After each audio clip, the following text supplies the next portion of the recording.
আল্লাহ তাআলা বলেন, আমার পয়গম্বর তাকে পরীক্ষা করার পরে সে যখন পাশ করে ফেলল, উত্তীর্ণ হয়ে গেল, পুরস্কার হিসাবে আমি আল্লাহ তাআলা তাকে ঘোষণা করে দিলাম, ক্বালা ইন্নী জাইলুকা লিন্নাসি ইমামা। পয়গম্বর উত্তীর্ণ হয়েছো, পরীক্ষায় পাশ করেছো, এ কারণে আমি আল্লাহ তোমাকে পুরস্কার হিসাবে দান করলাম, তুমি মানুষের ইমাম। আল্লাহু আকবার বলে না কেন? ইন্নী জাইলুকা লিন্নাসি ইমামা, নিশ্চয় আমি আল্লাহ তোমাকে মানুষের ইমাম বানায়া দিলাম, আমি তোমাকে নেতা বানায়া দিলাম। নেতৃত্ব সে পায় যে কুরবানি করতে জানে। নেতার আসন আল্লাহ তাকেই দান করে যে জান আর মাল বাজি রেখে কুরবানির ময়দানে সে নিজেকে দাবিত করতে পারে। বাচ্চা বয়স থেকে বৃদ্ধ বয়স পর্যন্ত পয়গম্বর ইব্রাহিমকে আল্লাহ পরীক্ষা করেছেন। প্রতিটা পরীক্ষার পরে আল্লাহ তাআলা পয়গম্বর ইব্রাহিমের জন্য আসমান থেকে আলাদা আলাদা পুরস্কার দান করেছেন। শুধুমাত্র পয়গম্বর ইব্রাহিমকে পরীক্ষা করবে তা না, ইলা ইয়াউমিল কিয়ামা ইব্রাহিমের সন্তান জমিনে কিয়ামত পর্যন্ত আসবে। এক আল্লাহ বিশ্বাসী যারা, ইমানদার যারা, তাদেরকে আল্লাহ তাআলা কদমে কদমে পরীক্ষা করবে। আমি ভূমিকা বলতেছি, খুব ভালো করে বুঝবেন, সামনে খুবই গুরুত্বপূর্ণ আলোচনা। জাতির পিতা পয়গম্বর ইব্রাহিমকে আল্লাহ পরীক্ষা করেছেন, পরীক্ষায় উত্তীর্ণ হয়েছেন, আল্লাহ পুরস্কার দান করেছেন।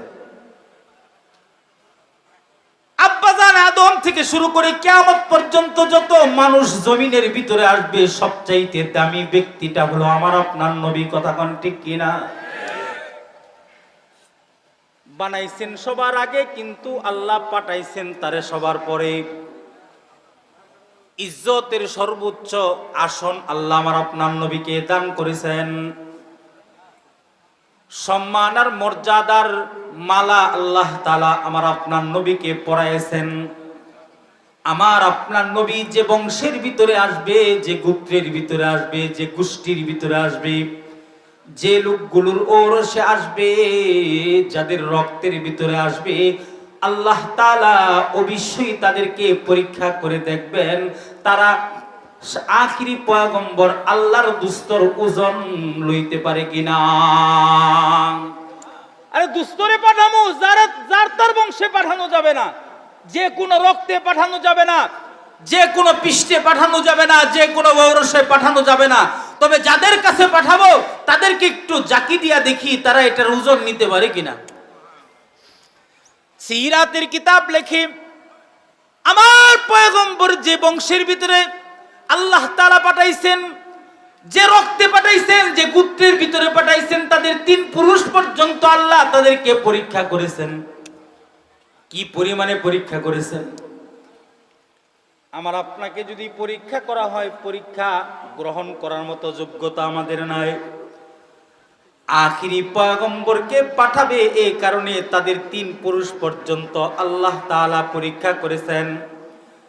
আমি আর আপনি বাজারে গেলে কোনো জিনিস যদি ক্রয় করি, তাহলে একটু টুকায়া টাকায়া দেখি, নাড়াচাড়া করে দেখি জিনিসটা ভালো কিনা। কথা কোন ঠিক কিনা? আমার পয়গম্বর যে বংশের ভিতরে আসবে, ওই লোকগুলোকে আল্লাহ টুকায়া দেখছেন, ওই লোকগুলোকে আল্লাহ তাআলা বাজিয়ে দেখেছেন। যেমন আমরা এখানে যারা আছি সবাই জানি নবীর দাদার নাম হলো আব্দুল মুত্তালিব। জোরে বলেন ঠিক কিনা? তবে এখানে ভিন্ন কথা, আমার আপনার নবীর দাদার নাম কিন্তু আব্দুল মুত্তালিব ছিল না, তার নাম ছিল সাইবা।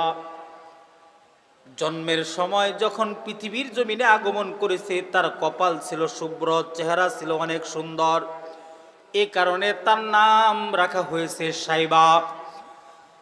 কিন্তু আশ্চর্য কথা হলো, নবীর দাদা তিনি হবেন, এ কারণে বাচ্চা বয়সেই সাইবাকে আল্লাহ পরীক্ষা করা শুরু করে দিলেন।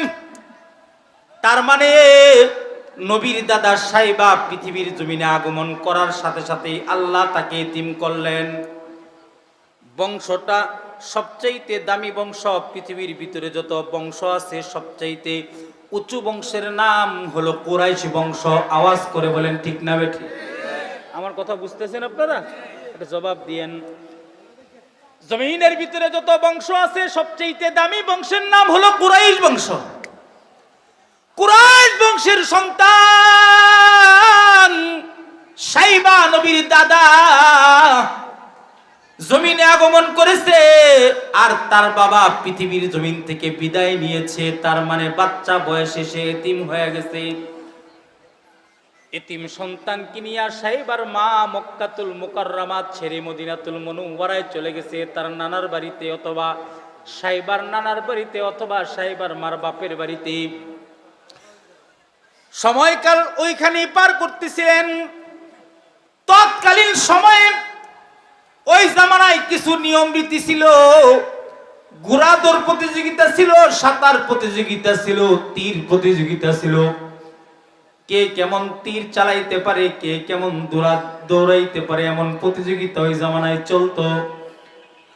নবীর দাদা সাইবা তার নানার বাড়িতে বড় হইতেছেন। হঠাৎ একদিন মদিনাতুল মুনাওয়ারাতে তীর প্রতিযোগিতার ডাক আসলো। নবীর দাদার চেহারা এত সুন্দর ছিল এবং মানুষের সাথে আখলাক ব্যবহার এত সুন্দর ছিল, যেই নবীর দাদাকে দেখতো সেই নবীর দাদার ভক্ত হইয়া যাইত। সুঠাম দেহের অধিকারী ছিলেন, কপালে নূর চমকাইতো, চেহারা অনেক সুন্দর ছিল। যেই দেখতো সেই তার প্রেমে মাতোয়ারা হয়ে যেত।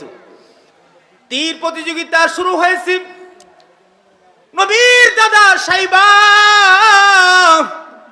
হাতে তীর নিয়ে যখন তীর নিক্ষেপ করে, যতটা তীর নিক্ষেপ করে নিশানা বেদ করে সেটা টার্গেট করে ফেলে। সুবহানাল্লাহ। যতটা তীর মারে প্রত্যেকটা তীর তার নিশানা অনুযায়ী গিয়ে বিদে। মক্কা থেকে একজন ব্যক্তি ব্যবসা করার উদ্দেশ্যে মদিনাতুল মুনাওয়ারাতে আসছে। তখন মদিনার নাম ছিল এসরিফ। তীর প্রতিযোগিতা দূর থেকে তারায় তারায় দেখতেছে। দেখে একটা যুবক কালারের ভিতরে এভাবে ধরে ধরে বলতেছে, এই আমি কিন্তু কুরাইশ বংশের সন্তান, নানার বাড়িতে আছি, আমার আসল বাড়ি হলো মক্কাতুল মুকাররমা। কুরাইশ বংশের কোন সন্তান যদি তীর নিক্ষেপ করে, এই তীর নিক্ষেপের নিশানা কোনো সময় মিস হতে পারে না। যেমন আমি তীর নিক্ষেপ করেছি, আমার একটা নিশানাও এরকম নিশানা ছাড়া হয় নাই, কেননা আমি যে কুরাইশ বংশের সন্তান, আমার হাতের ভিতরে আলাদা পাওয়ার আছে। আমি কুরাইশ বংশের সন্তান, আমার হাতের ভিতরে যেমন পাওয়ার, আমার চোখের ভিতরে তেমন পাওয়ার। কুরাইশ বংশের সন্তান নিশানা নষ্ট করতে পারে না। আল্লাহু আকবার বলেন না।